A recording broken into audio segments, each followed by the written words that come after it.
Far in the north of Italy's Lombardia region, tucked in between the Rhaetian Alps of Switzerland and the Adige Alps in Italy, you find the east-west valley of Valtellina. Here the Adda River flows from the Swiss Alps through the Valtellina Valley, then out to the west into Lake Como. The Alps protect this region from storms, causing a rain shadow that means that they receive less than 900 millimeters of rain annually. The valley's north side has terraces of vines planted to catch the sunlight of the steep vineyards. Marcel Zanolari met us in front of our hotel overlooking Sondrio at the center of the Valtellina Valley.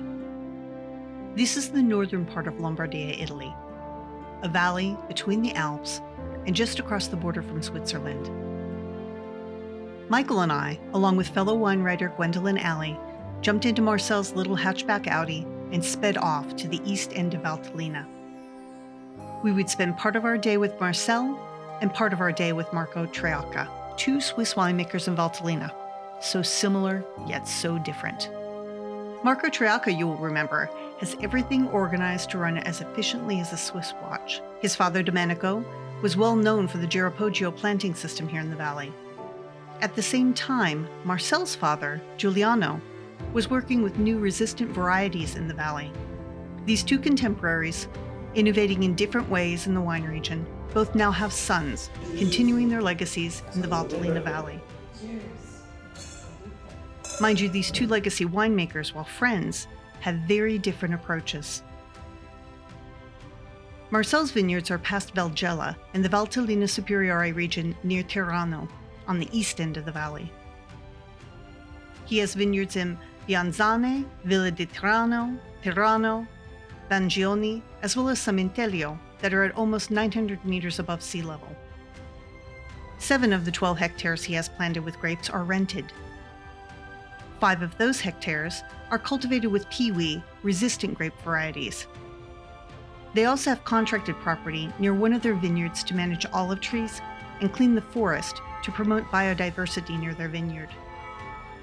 Many of the vineyards in Valtellina are small parcels owned by families. As the younger generation moves on to careers other than agriculture, which often takes them out of the valley, the older generation struggles to maintain these small plots. Marcel has taken on many of these small parcels. Marcel, like his father, is experimenting in the vineyard and is growing many PiWI varieties.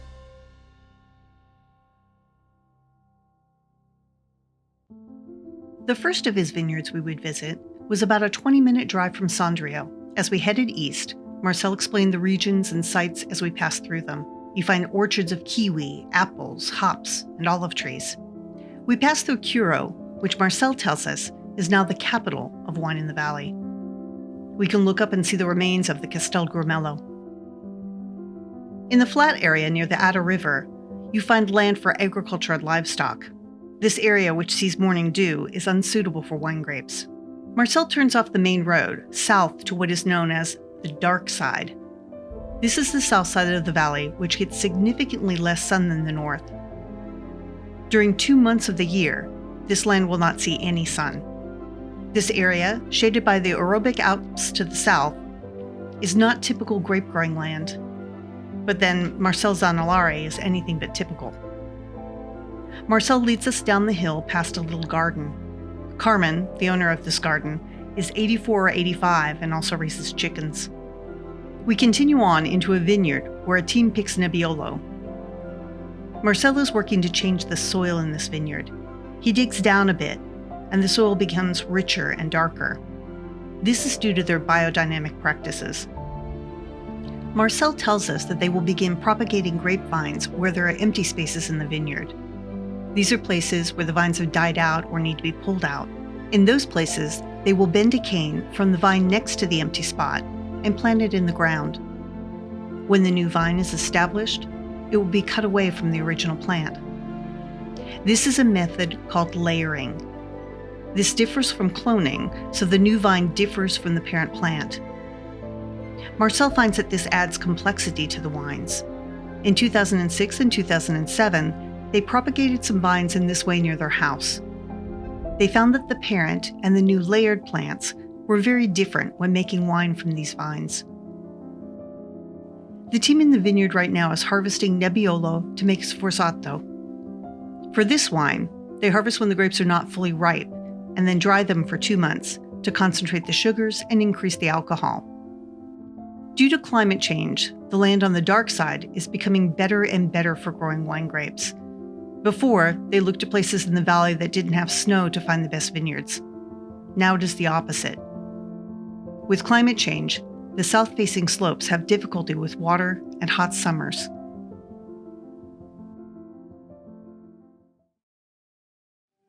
We head to the north side of the valley, up Via Sant'Antonio and across Via dei Mulini. Here we can see the Chiesa di Sant'Antonio ahead. Marcel tells us that the big houses you see here were all built with money from contraband. We had heard about this earlier when we visited St. Moritz across the border in Switzerland. People who used to make money from agriculture and livestock here in Valtellina turned in difficult times to taking contraband across the border to Switzerland. Of course, the proliferation of supermarkets has made keeping a garden more of a novelty and less of a necessity. We turn onto a gravel road to the vineyard. You see Marcel's vineyard to the left, with rows parallel to the mountain. On the right, older vineyards run perpendicular to the mountain, in the Retocchino style. This vineyard is planted to Pinot Nero and Cabernet. These were the first vines his father planted for his experiment to avoid synthetic chemical products. His father worked with FIBL in Switzerland, a research institute of organic agriculture founded in 1973. He had bits of success, and then what Marcel calls a catastrophe, losing a large percentage of vines. This vineyard sits below the 8 hectares where he grows grass on the mountain. That property sits at 2,600 meters above sea level. While we did not have a chance to visit that property, Marcel sent me a video. Marcel pictures himself living on that property and parasailing down here to the vineyard.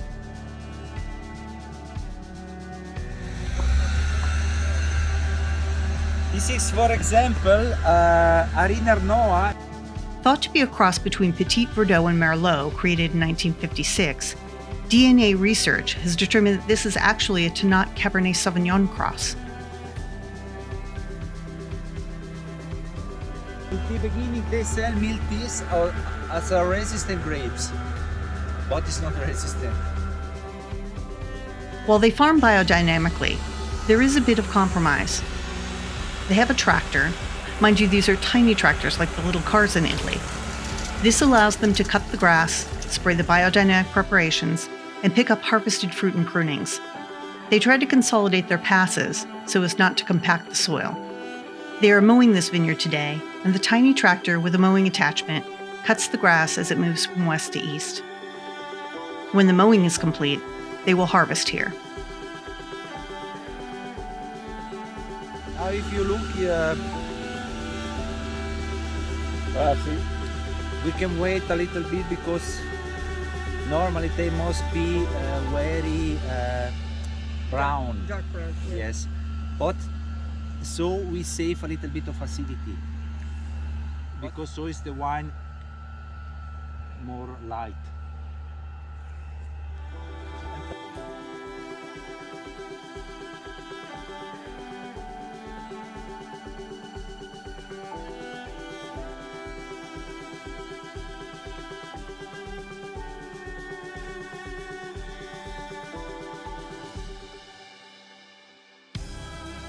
Before we leave, we walk east to overlook another vineyard where he is growing Pinot Bianco and Traminer.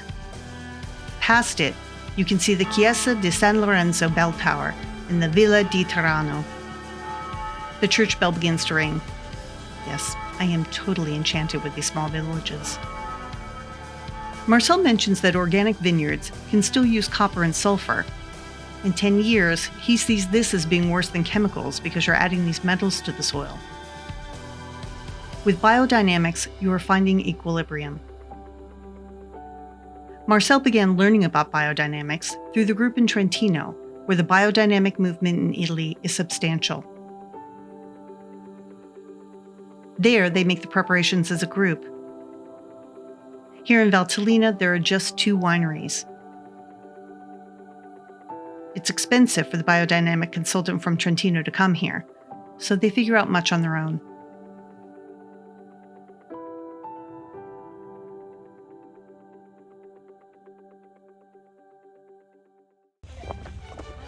Oscar! Marcel asks if we mind if he stops to move the goats. Goats? How could we say no? Normally I take Peppa. We have Peppa and Masha. They are the 2 dogs. His herd of goats is eating up the grass and shrubbery in a drainage ditch. The city used to pay 15,000 euros to have the grass cut here. Now he has a 6-year contract to have the goats do that work. He has 33 goats. Several he has taken in because their owners didn't want them and would kill them. Buongiorno, bimbe. He introduces us to Jenny and Grigi, the sister of Blackie. There is Marcelina and Ceci. We meet Carletto, who behaves like a dog, and Tukesa, who is a hermaphrodite. There's a pygmy goat, who is a Tibetan cross. Marcel says the owner didn't want him anymore because he got 20 goats pregnant, and the owner didn't want any more of these small goats. Marcel grabs a stick to wrangle them across the road into the next area. We jump in to help, encouraging the goats in the right direction. Eventually, he would like to breed the goats with Stembecco, the mountain goats, to create a bit of rewilding. While they would love to use cows, as cow manure is best for compost, they cannot have cows in the vineyard. Cows are too big, and it's too difficult with their horns. They use the milk from the goats to make cheese, and the whey can be used in the vineyard. When exposed to sunlight, the milk protein in whey helps control powdery mildew. Of course, to make cheese, you need lots of milk. Most people who keep goats for cheese kill the babies so that they could use all the mother's milk for the cheese. Not Marcel. They will take just a little milk, leaving plenty for the babies. This, of course, means that to have enough milk, they will need many goats. They are in the process of finding more space to graze the goats. They will soon have Blanche, a working Comtoise horse who will give birth in June to a foal that is a cross with a Percheron. This is Blanche. I must bring the grass. She is pregnant. In the end of July, she will have a baby. And Giulia too.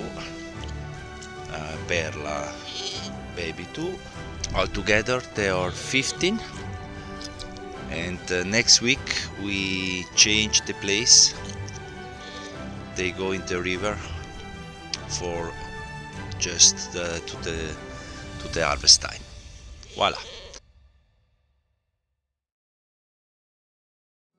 We return to the car and head to where Marcel keeps the chickens, farm equipment, and the furtaio, his drying room. There are fields here for the horses, goats, and compost. Usually they bring the compost from Switzerland, where the cows are not corn-fed. He calls for Masha, the Caucasian shepherd that he has, to guard the animals. Masha is in the nearby field and is happy to join us. Her ears are clipped since she is meant to protect against wolves. They cut the ears of this breed so the wolves cannot grab them. This is the most chaotic part of the year, with one harvest after another on the small parcels Marcel maintains all across the region. There's a pile of ramps, broken pallets, and other broken things that will get some attention as soon as things slow down. Beyond it are the neat stacks of large and small bins waiting to be filled. We head first to meet the chickens. These chickens are young, just about a month and a half old, and they are currently in a makeshift coop. Marcel sent me a photo of the fancy new enclosure they built after harvest. At last, Peppa arrives. She's a border collie, and Marcel says she is clever. Marcel rolls open the corrugated metal doors to reveal a room filled almost to the rafters with orange drying crates. For 3 weeks, it was all full with Pinot Nero, Pinot Bianco. And we put this cellar, and now we make for sforzato. Yes. Normally, if we have time and the grapes are not so beautiful, because if you go with the tractor or so, Right. you make so, Right. and normally the skin is coming too small, and so you have sometime wet part. But now it's cold. It's not a problem. So we put of this one, because you must choose at one time more. Oh, yes. Yes. And this one is of the friend. All the dark color or the contaminate. I see. Yes. So I don't like so much to have in the same. In the same space. Yeah. This is all Nebbiolo. This is a little bit of Merlot. This is if they come, I say, oh no, we You say can no. use no. This must put away because this is scrap rubbish. Rubbish. This is a crossing grapes Uh-huh. with Pinot Nero. Peppo, giù dai, fa la brava. Yeah. I want one. I will eat grapes.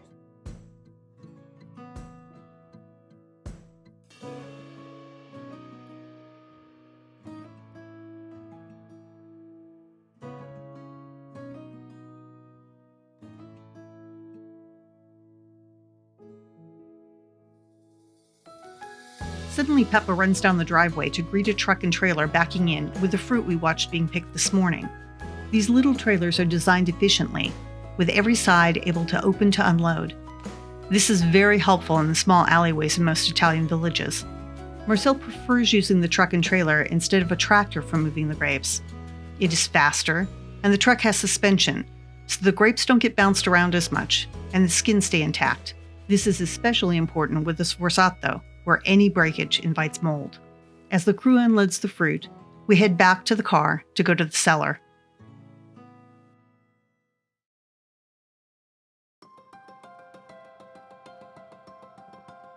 On the south side of the road, Marcel points out the young olive trees that he expects to pick in about 3 weeks. Beyond that is a vineyard of Traminer that still runs north to south, as it is a property they manage for someone. This is the only grape they trim because it pushes so much canopy. It was before we have made 3 steps, so they are for the people going to the church. They only for the big one, and the last for me. So you go with the yes, because all people. This is one grapes growing very in middle of August. It's one of the first grapes ready to eat. Yes. Now don't be afraid because cellar is small. Oh, no.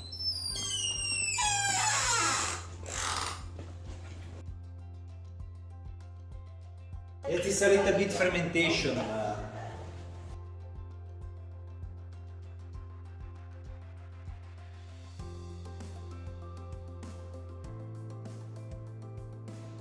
We make 2 parts of fermentation, in tank or in egg. In eggs. But now, in this moment, we don't have in egg. No. Normally, I make a lot of white wine. This year, I'm more concentration because each year is not the same one. This year, he is making more wine in stainless steel. He needs about 100 amphora, ideally larger ones, to replace the wooden barrels. While aging in wood is required for the DOC and DOCG wines in Valtellina, you remember I said that Marcel was anything but typical. Marcel is working with varieties that are outside of the DOC and DOCG regulations. He prefers to take his own path and discover new things. So most of his wines are under the Alpi Retiche IGT for the region, giving him much more freedom in his winemaking. Yes, the season is different. We don't have a protocol to make the same wine. We put the grape inside, we wait if the sugar go to 0, we press. Normally it takes 1 month, 1.5 months, we have time. We are happy we don't have a lot of production because we don't have place for 12 hectares. And so putting the grapes drying, we lose 30%, yes. 30%. And so in December, most of the wine are finished with the first fermentation. And then you have space for the savannah. Yes, and we make a lot of different, what do you say, grape vinification. For example, Sauvignon Gray is alone. Vagabondo is the same.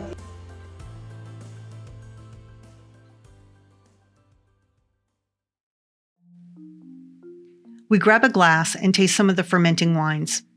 In the large tank room, the Vagabondo Bianco 2022 is fermenting. It does a 3 to 4 day maceration on the skin, and then it settles. This wine has 18 different grapes grown on parcels all over the region, hence the name. The Vagabondo Rosa has 80 different varieties. The winery's business plan is unlike those 5-year plans you see in the US. Here, it is all about experimentation. His father Giuliano started planting vines in 1975. In 1997, Marcel began the winery, and their first vintage was 1998. The first 4 years they did not have wine to sell, so his father started importing wines from 7 different Italian regions to sell in Switzerland. This allowed them to raise the money to begin the winery. We now taste 2 of his sforzatos, one from a barrel and another from amphora. You have used this space very well. Yes, it was a old. In the past, there was a bakery. A bakery. In the front was a bar, and there lives 3 family. They have now the 3 part of vineyard behind. We have only the in the middle. The wine in wood is from a 7-year-old barrel. He wants the wood to be neutral and not impart anything on the wine. Again, he doesn't want his wines to taste like everyone else's. He wants his wines to show purer fruit. This is sforzato, is the dry Nebbiolo. But for me, it's okay, but you have infusion of the wood. We head to the amphora room to taste another sforzato. The difference is amazing. The tannins are smoother, the texture is different, and the fruit is much more present. Marcel tells us that they do not have a winemaker here. They work as a team. Robert, who met us as we arrived, does much work in the cellar and has been with them for 12 years. Alfio is his other right hand in the cellar. In addition, there's Veronica and Michela, and Bernardo, his handyman. Matteo, Luca, and Davide do technical vineyard work, wall maintenance, and take care of the vehicles. Ettore deals with the paperwork, including certifications and registers. Marcel's parents, Ivana and Giuliano, with Stefano and Kirsten, deal with the delivery and sales in Switzerland. Then several others work with them seasonally. They work to create a wine with their own identity. They make 30,000 bottles annually and sell mainly in Switzerland, although they do have wine distributed in the US through Schatzi Wines in New York. Farming as they do, they get less fruit. Typically in Valtellina, 12 hectares will produce 145,000 kilos of grapes. They usually get 50,000 kilos. Marcel says that they produced DOCG wines for 4 years, but you must have 4,000 plants per hectare for the DOCG. His planting method has about 2,000 plants per hectare, so he happily makes his wines under the Alpi Retiche IGT and plants how he pleases.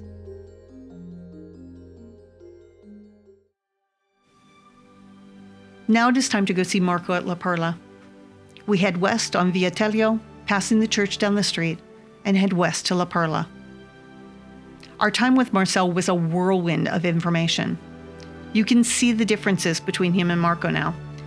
2 varieties versus 115, 1 contiguous vineyard versus many small parcels, DOCG wines versus IGT wines. But both are producing delicious wines from this beautiful valley. I do believe that variety is the spice of life.